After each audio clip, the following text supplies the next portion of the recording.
فاطمة الزهراء صلى الله عليه. أعوذ بالله من الشيطان اللعين الرجيم. بسم الله الرحمن الرحيم. الحمد لله رب العالمين بارئ الخلائق أجمعين، والصلاة والسلام على جميع الأنبياء والمرسلين، سيما من سمي في الآفاق بأحمد وفي الأرض بأبي القاسم محمد.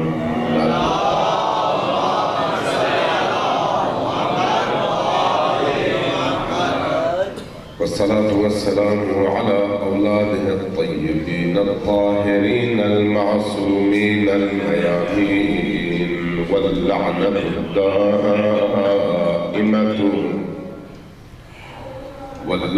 الدائمة على أعدائهم أجمعين من يوم عداوتهم إلى قيام يوم الدين. قال الله تبارك وتعالى في كتابه المجيد وهو أصدق القائلين وقوله الحق. بسم الله الرحمن الرحيم. إنا أعطيناك الكوثر فصل لربك وانحر، إن شأنك هو الأبتر. صلى الله عليه وسلم.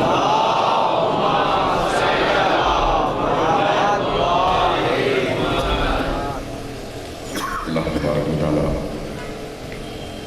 اس مجلس عزا میں ہم سب کی آمد کو اپنی بارگاہ میں شرف قبولیت عطا فرمائے. اس ذکر کو، ان مجالس کو ہمارے لیے دنیا اور آخرت کا ذخیرہ اور سعادت کا باعث قرار دے.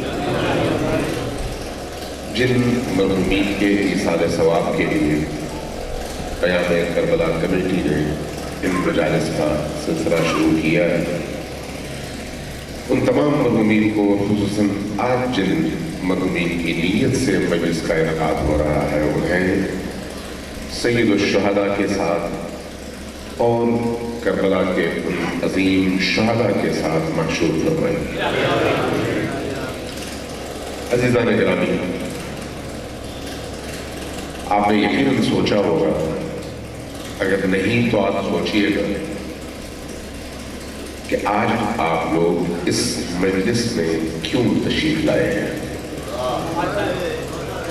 یقیناً آپ کے دلوں میں ایک آگ ہے، ایک شعلہ ہے، ایک ولولہ ہے، ایک جذب کی کیفیت ہے اس ہستی کے لیے جس کو فاطمہ الزہرا کہتے ہیں. وہ شخصیت جن کا نام جب زبان پہ آتا ہے تو آپ چاہیں یا نہ چاہیں آپ کے اندر کی دنیا میں ایک تلاطم برپا ہو جاتا ہے، چونکہ وہ شخصیت باقی تمام شخصیات سے مختلف شخصیت ہے.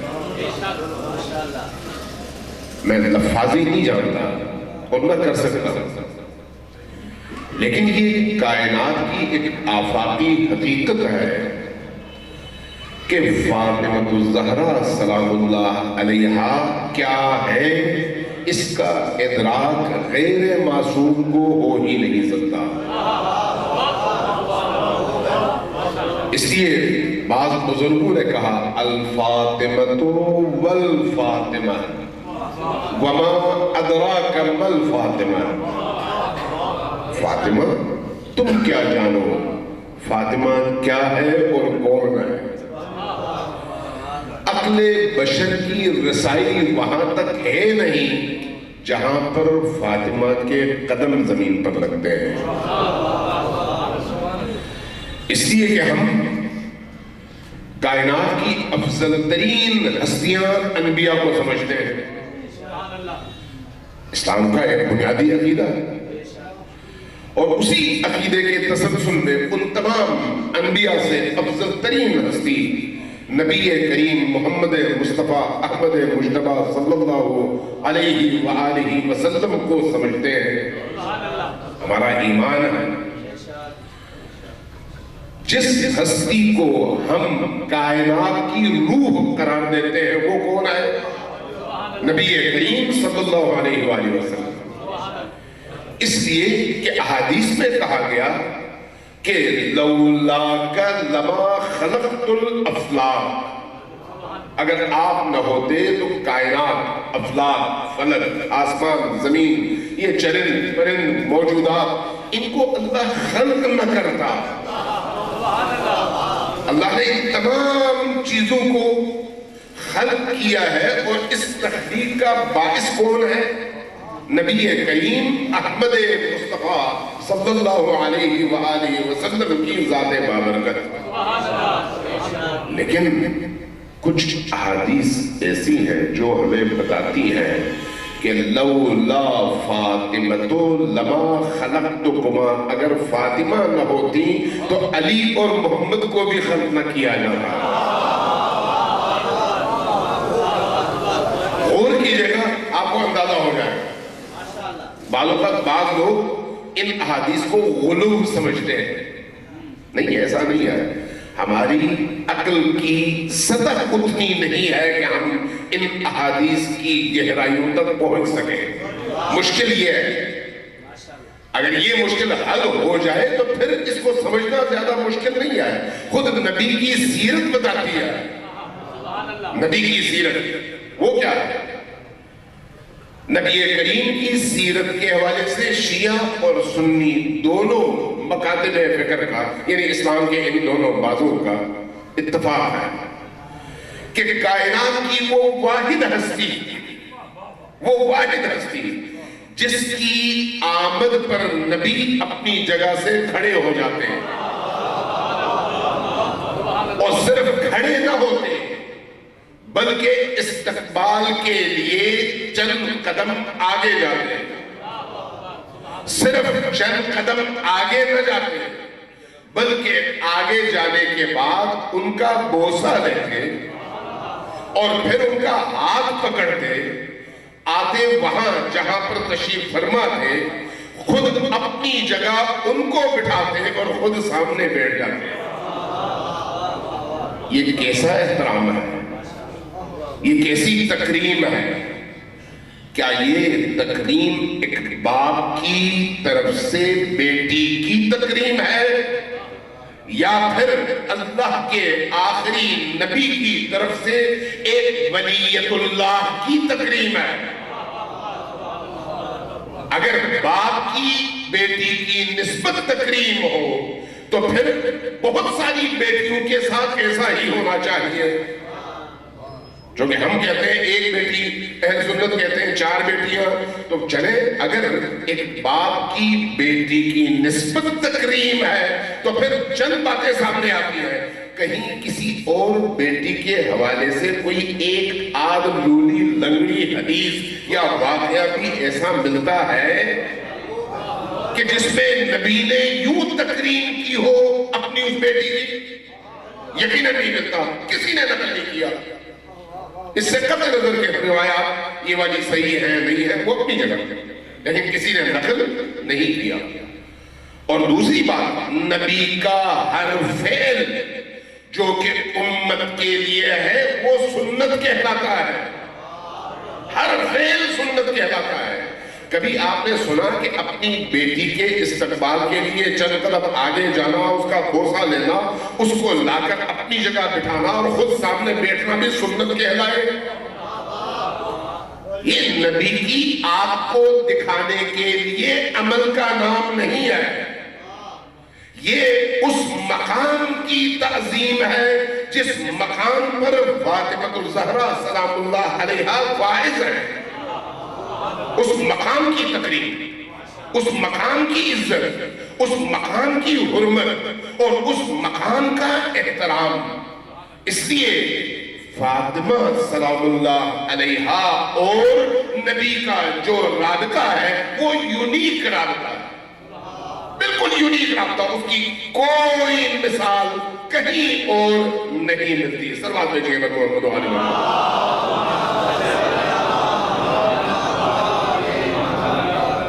الفاطمہ والفاطمہ. یہ اسی سورہ قدر کی تفسیر میں بعض لوگوں نے لکھا ہے وما ادراک ما الفاطمہ، اسی طرح جس طرح سے انا انزلناہ فی لیلۃ القدر وما ادراک ما لیلۃ القدر لیلۃ القدر خیر من الف شہر آیا ہے، اسی طرح سے فاطمہ کے بارے میں اسی طرز میں یہ بیان کیا گیا ہے. فاطمہ تم کیا جانو فاطمہ کیا ہے، تم کیا جانو فاطمہ کون ہے، تم کیا جانو اس کا مقام کیا ہے. تمہاری عقل اور عقل بشری اس مقام تک رسائی سے عاجز ہے. فاطمہ وہ ہے. اس لیے دو باتیں مزید عرض کروں گا اس سلسلے میں. ایک دفعہ پھر فرما دیجیے محمد علی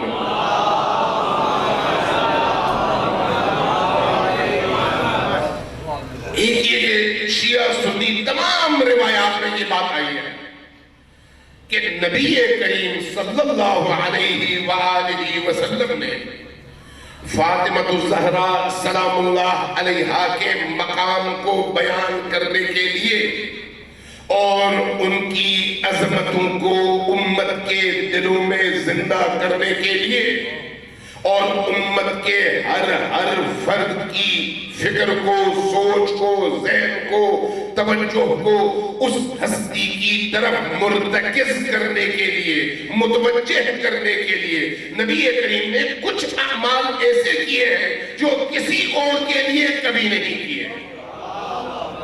ان میں سے ایک عمل یہ ہے، بعض روایات کہتی ہیں 1 سال تک یعنی 365 دن، 1 سال کے 365 دن، 365 ایام 5 نمازوں کے اوقات میں، 5 نمازیں کون سی؟ فجر، ظہر، عصر، مغرب، عشاء.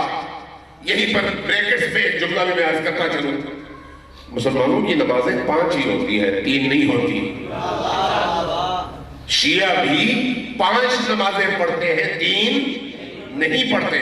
البتہ ظہر اور عصر کو ملا کے ایک دوسرے کے بعد پڑھ لیتے ہیں، اس لیے کہ رخصت سے فائدہ اٹھاتے ہیں، اجازت سے فائدہ اٹھاتے ہیں. ورنہ فضیلت کیا ہے؟ فضیلت یہ ہے کہ ظہر کے موقع پر ظہر پڑھو، عصر کے موقع پر عصر پڑھو. اسی طرح جس طرح سے مغرب کے موقع پر مغرب پڑھو اور عشاء کے موقع پر عشاء پڑھو. فضیلت یہ ہے.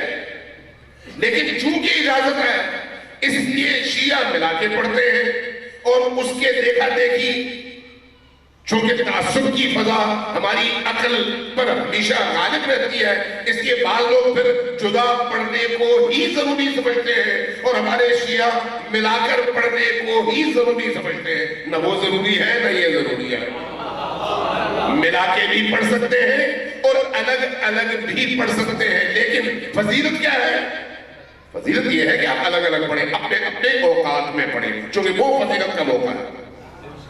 نبی کریم صلی اللہ علیہ وآلہ وسلم کی سیرت میں عجیب بات نظر آتی ہے کہ 1 سال تک 365 دن نبی کریم ہر نماز سے پہلے اذان کے موقع پر اپنے بیت الشرف سے باہر تشریف لاتے اور جیسے ہی اذان کا وقت ہوتا فاطمہ الزہرا سلام اللہ علیہا کے در اقدس پر دولت قلعے کے دروازے پر کھڑے ہو جاتے اور کھڑے ہو کر اونچی آواز سے پکارتے السلام علیکم یا اہل بیت النبوہ، اے نبوت کے گھر والوں تم پر سلام.